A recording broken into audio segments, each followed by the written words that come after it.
Hello learners, welcome to study with academy.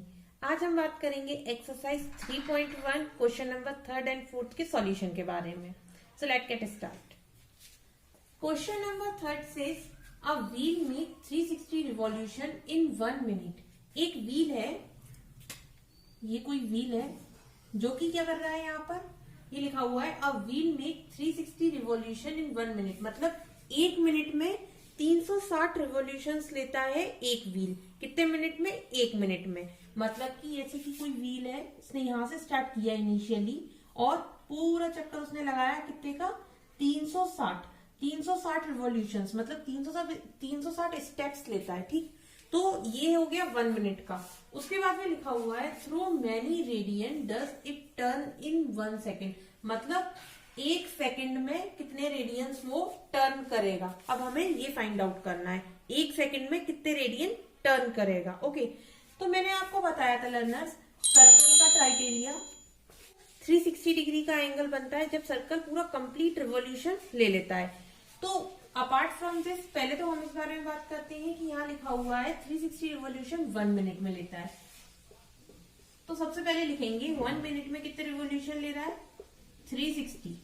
Okay, 360 revolution. पर बात किसकी कर रहे हैं हम? सेकंड्स की। यहाँ पूछ रहा है 1 सेकेंड्स। तो 1 मिनट में 60 सेकेंड्स होते हैं, तो मैं 60 सेकेंड लिख देती हूँ। 1 सेकेंड का फिर आराम से निकाल लेंगे यहाँ से। तो 360 रिवॉल्यूशन, इसे इस तरह से भी तो लिख सकते हैं। 1 मिनट का मतलब ही 60 सेकेंड होता है। देखिए 1 minute is equals to 60 second. इस सबसे तो हम अवेयर हैं। तो मैंने क्या करा, बस 1 मिनट को 60 सेकेंड में लिख दिया। अब 60 सेकेंड से मैं 1 सेकेंड निकाल सकती हूँ। 60 सेकेंड में 360 रिवॉल्यूशन ले रहा है, तो 1 सेकेंड में कितना लेगा? 360 बाय 60 है ना। तो ये मैंने क्या किया, यहाँ पर 1 सेकेंड का निकाल दिया। ये 0 से 0 कैंसिल हो जाएगा और ये कितना आ जाएगा? 6। मतलब कि 1 सेकेंड में कितने रिवॉल्यूशन लेते हैं? 6 रिवॉल्यूशन। 1 सेकेंड में कितने रिवॉल्यूशन? 6 रिवॉल्यूशन। ठीक, तो ये तो हमने निकाल लिया कि 1 सेकेंड में टोटल कितने रिवॉल्यूशन लेता है? 6 रिवॉल्यूशन। और 1 मिनट में कितने? 360 रिवॉल्यूशंस। ठीक, अब इसके बाद में हम फाइंड आउट करेंगे इसका एंगल। ये आप प्लीज नोट करते जाइए साथ ही साथ। Circle make 360 degree angle. एक रिवॉल्यूशन कंप्लीट करने पर सर्कल कितने एंगल का सर्कल कितना एंगल बनाता है? 360 डिग्री। तो देखिए मैंने यहाँ लिख दिया 360 डिग्री। अब मैं एक और चीज यहाँ लिख रही हूँ, 1 pi radian is equals to 180। याद आया कुछ? मैंने आपको पढ़ाया था relation between the radian and degree. वहीं से मैंने ये कॉन्सेप्ट निकाला कि 1 पाई रेडियन कितना होता है? 180 डिग्री। तो अगर इसको मैं 2 पाई रेडियन कर दूं तो कितना हो जाएगा? 360 डिग्री। 2 पाई रेडियन मतलब ये 2 पाई, मतलब पाई की वैल्यू तो 180 होती है।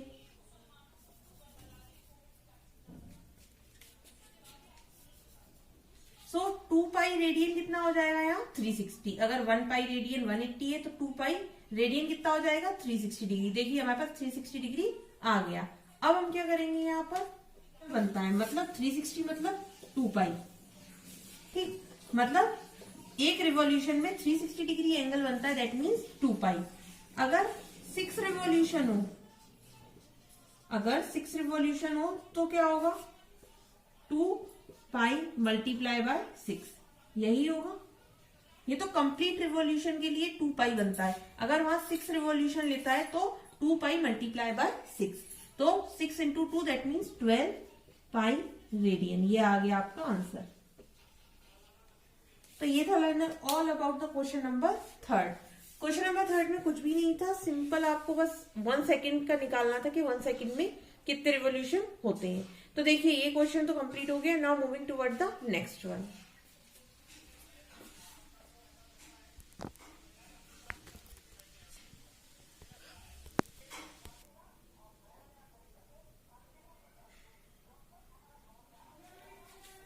Now question number 4. Find the degree measure of the angle subtended at a center of circle of radius 100 cm and by an arc of length 22 cm. Question बहुत simple है, यहाँ लिखा हुआ है कि find the degree measure. Degree measure हमें find out करना है of the angle subtended at a center of circle. मतलब कोई एक सर्कल है, सर्कल के सेंटर पर ये दिया हुआ है आपको, सर्कल के सेंटर पे यहाँ लिखा हुआ है angle subtended at a center of circle. मतलब सर्कल के सेंटर पर जो है वो एक एंगल बन रहा है वहां पर, और फिर उसमें लिखा हुआ है ऑफ रेडियस 100 सेंटीमीटर। मतलब कि रेडियस दी हुई है आपको 100 सेंटीमीटर, तो मैं इसको पहले ही लिख दूंगी यहाँ पर 100 सेंटीमीटर मुझे रेडियस दी हुई है। यहाँ कोई एंगल बन रहा है, लेट सपोज कि थीटा बन रहा है। उसके बाद में लिखा हुआ है by an arc of length 22 centimetre. Length of arc कितनी दी हुई है 22 सेंटीमीटर। ये आर्क मान लिया मैंने और इसकी लेंथ है 22 सेंटीमीटर जो कि मुझे गिवन है। तो लर्नर्स ये देखिए थीटा दिया हुआ है, 100 सेंटीमीटर रेडियस दी हुई है और आर्क की लेंथ दी हुई है। तो हमने एक फॉर्मूला पढ़ा था रिलेशन में, तो वही फॉर्मूला हम यहाँ यूज करेंगे। फॉर्मूला था theta is equals to L by R. L क्या होता था लेंथ ऑफ आर्क, इसको आप लिख दीजिए यहाँ length of arc by radius.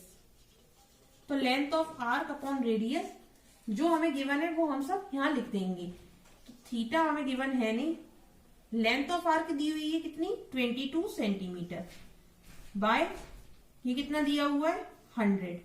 तो ये आ गया हमारा थीटा। अब थीटा की वैल्यू अभी तो पूरी नहीं आई है, थीटा की वैल्यू हम पूरी निकालेंगे। और किसमें निकालना है, ये डिग्री में निकालना है। हमेशा याद रखिए जो थीटा आता है वो हमेशा रेडियन में ही होता है, रेडियन में ही थीटा होता है। ठीक, इस बात का प्लीज अच्छे से ख्याल रखिए। तो ये बात जो है यहाँ पर ये रेडियन में है। अब इसे हम पहले कट कर लेंगे। तो ये कितने टाइम्स जाएगा 2 की टेबल में 11 टाइम्स और ये जाएगा 50 टाइम्स। अब इसे क्योंकि हमें इसको डिग्री में बोला है, डिग्री मेजर करना है इसकी हमें, तो डिग्री में निकालना होगा। तो लर्नर्स इससे पहले क्वेश्चन नंबर 1 और क्वेश्चन नंबर 2 हमने इसी तरह से करे थे कि रेडियन में दिया था डिग्री में निकालते थे, डिग्री में दिया था तो रेडियन में निकालते थे। कन्वर्जन में मैंने आपको बताया था कि उसमें आप किसका इंटू करना है तो जिससे आपको रेडियन और डिग्री में कन्वर्ट हो जाए। तो देखिए यहाँ पर हमें करना है कन्वर्ट डिग्री में और रेडियन में ऑलरेडी गिवन है। तो यहाँ मैं क्या करूंगी theta is equals to 11/50 multiply किससे कर दूंगी मैं 180/पाई से। तो मुझे किसमें मिल जाएगा डिग्री में। तो ये देखिए 11/50 मल्टीप्लाई 180/पाई को भी कन्वर्ट कर देते हैं 22/7। ये आप नोट कर लीजिए ताकि मैं इसको रफ कर दूं तो आपको प्रॉब्लम ना हो।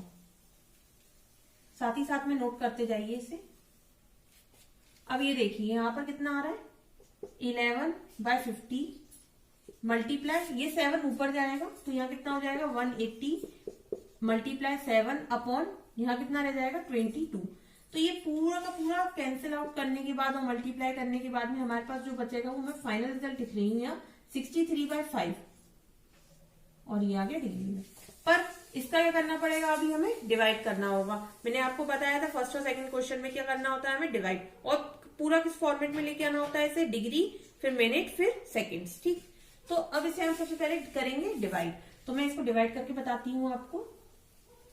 ये देखिए यहाँ डिवाइड करते हैं हम इसे 63 और 5।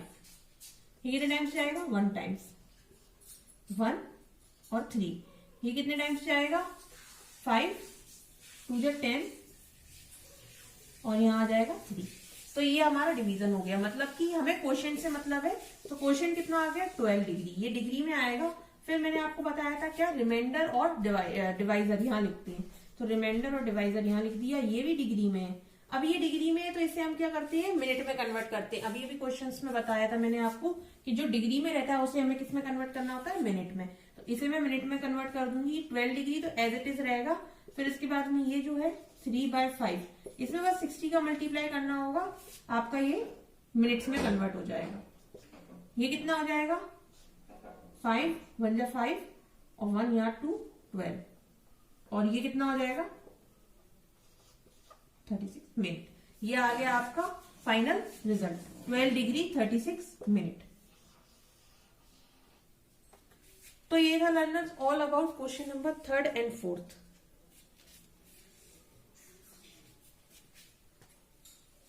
सो लर्नर आई होप आपको ये क्वेश्चन 3rd and 4th अच्छे से समझ में आया होगा। आपको इसके रिगार्डिंग या इससे पहले जो भी क्वेश्चंस मैंने आपको बताया उससे रिगार्डिंग कोई भी डाउट है या कोई भी इश्यू है तो आप कमेंट कर सकते हैं मुझे।